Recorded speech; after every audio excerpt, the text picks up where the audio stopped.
Hello dear student, welcome back to a Gradient Learn Hub. तो आज की video में हम लोग देखेंगे आपके छत्तीसगढ़ बोर्ड की कक्षा 10वीं का विज्ञान का अध्याय नंबर 1 जीवों का विकास का परीक्षा बोध गाइड से लघु उत्तरीय प्रश्नों को देखेंगे। तो चलिए वीडियो स्टार्ट करते हैं। तो सबसे पहला प्रश्न है हमारा, कृत्रिम और प्राकृतिक चयन में 3 अंतर लिखिए। तो सबसे फर्स्ट देख लेते हैं कृत्रिम चयन। तो कृत्रिम चयन किसको बोलते हैं? यह मनुष्य के द्वारा संपन्न किया जाता है, जबकि प्राकृतिक चयन क्या होता है? यह प्रकृति स्वयं संपन्न करते हैं। नेक्स्ट क्या है? इसके द्वारा वांछित लक्षण जीव प्राप्त किए जाते हैं। जो प्राकृतिक चयन है इसके द्वारा क्या होता है? वांछित के लक्षणों के जीव उत्पन्न नहीं किए जा सकते, क्योंकि इसमें क्या होता है, जो भी होगा प्रकृति के द्वारा होगा। नेक्स्ट तीसरा परिवर्तन क्या है? इसकी गति तेज होती है, क्योंकि ये कृत्रिम द्वारा किया जा रहा है, जबकि प्राकृतिक चयन क्या होता है? इसकी गति धीमी होती है। जैसे कि उदाहरण के लिए क्या है, धान व गेहूं की नई किस्में जो मनुष्य द्वारा बनाई जाती हैं। इसके नेक्स्ट प्राकृतिक चयन का उदाहरण क्या है? मनुष्य एवं अन्य जीव। ये क्या है? आपके प्राकृतिक चयन के उदाहरण हैं। नेक्स्ट देख लेते हैं प्रश्न नंबर दूसरा। प्रश्न नंबर दूसरा क्या है? डार्विन और वेलेस द्वारा प्रतिपादित जीवों के विकास के सिद्धांत में से हमें क्या पता चलता है? डार्विन और वेलेस द्वारा प्रतिपादित जीवों के विकास के सिद्धांत से हमें पता चलता है कि जीवों में विविधता पाई जाती है, जिसके कारण उनके रंग, रूप और आयु में अंतर होता है। तो मेन आंसर क्या है कि उनमें विविधता पाए जाते हैं, जिसके कारण उसके रंग, रूप और आयु में अंतर होती है। वे जीवों को अपने वातावरण में रहने के लिए अनुकूलित होते हैं, जीवित रहते हैं तथा विभिन्नताओं के द्वारा नए जीवों की उत्पत्ति करते हैं। वे जीव जो अनुकूलित नहीं हो पाते वे नष्ट हो जाते हैं। मतलब नॉर्मल से इसका आंसर क्या होगा कि विकास का सिद्धांत से हमें क्या पता चला? इससे पता चला कि जो भी जीव है उनमें विविधता पाई जाती है, जिसके कारण उसका रंग, रूप, आयु अंतर होता है। और यही जो भी जीव क्या करता है, वातावरण के अनुकूल अपने आप को ढाल लेता है, वही जीवित रहते हैं। और जो नहीं ढाल पाता वो क्या हो जाते हैं? आपका नष्ट हो जाते हैं, समाप्त हो जाते हैं। नेक्स्ट है प्रश्न नंबर तीसरा। प्रश्न नंबर तीसरा क्या है? समजात अंग से आप क्या समझते हैं? समझाइए। तो समजात अंग क्या होता है? जंतुओं तथा जीवों के वे अंग जो रचना और उत्पत्ति में समानता रखते हैं, लेकिन अलग अलग कार्य के कारण बाह्य रूप से अलग दिखाई देते हैं, समजात अंग कहलाते हैं। तथा अंगों में यह समानता समजातता होमोलॉगी कहलाता है।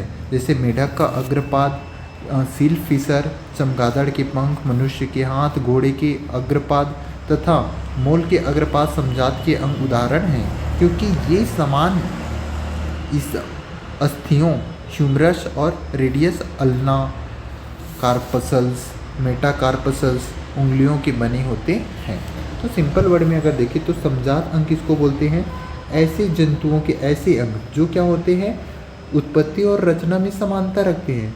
मतलब इनके उत्पत्ति और रचना क्या हुआ रहेगा? समान रूप से हुआ रहेगा, लेकिन इनके कार्य अलग अलग होते हैं। उसको क्या बोलते हैं? समजात अंग बोलते हैं। जैसे कि सभी चीज़ों का क्या हो रहा है? इन सभी चीज़ों का ये समान से उत्पत्ति हुए रहते हैं। जैसे कि क्या होता है? सभी किससे बने रहते हैं?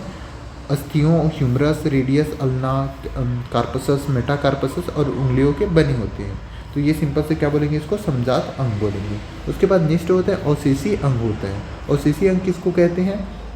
जीवों के शरीर में पाए जाने वाला ऐसा अंग जो रचनाएं जिनका पूर्व में उपयोग होता था परंतु वर्तमान में उपयोग नहीं होता के कारण ह्यूमसित अवस्था में हैं, अन्वेषी अंग कहलाते हैं। जैसे मनुष्य के आंत में पाया जाने वाला वार्मी फॉर्म, एपेंडिस, आँख में निमेशक, पटल और तथा कर्ण पल्लव में पेशियाँ तथा पूछ कोशिका आदि। तो सिंपल सा अनावश्यक अंग किसको और शेषी अंग किसको बोलेंगे? ऐसे अंग जो अनावश्यक होता है, जो पहले जिनका तो यूज़ था बट अभी उनका कोई भी यूज़ नहीं है, इनको क्या बोलते हैं? अन्वेषी अंग बोलते हैं। नेक्स्ट होता है संवृत्त अंग। संवृत्त अंग किसे कहते हैं? जीवों के उन अंग जो क्या होता है? रचना और उत्पत्ति में भिन्न होते हैं बट उनके कार्य क्या होते हैं? समानता प्रदर्शित करते हैं। उसको क्या बोलते हैं? संवृत्त अंग कहलाते हैं। इस प्रकार की समानता को क्या बोलते हैं? संवृत्तता बोलते हैं, मतलब एनालॉजी बोलते हैं, कहलाता है। तितलियों के पंख, पक्षी के पंख तथा चमगादड़ के पंख संवृत्तता प्रदर्शित करते हैं। इसमें रचना तथा उत्पत्ति की दृष्टि से दृष्टि से पर्याप्त अंतर पाया जाता है। तितली के पंख काइटिन तथा पक्षियों के पंख अग्रपाद पर लगने के तथा चमगादड़ के पंख उंगलियों के बीच त्वचा से बनते हैं। तो सिंपल वर्ड में अगर देखें तो संवृत्त अंग किसको बोलते हैं? ऐसे अंग जो क्या होते हैं, जो रचना और उत्पत्ति के आधार पे क्या होते हैं, भिन्न होते हैं, बट उनके कार्य क्या होते हैं, समान होते हैं। तो ऐसे अंग को क्या बोलेंगे?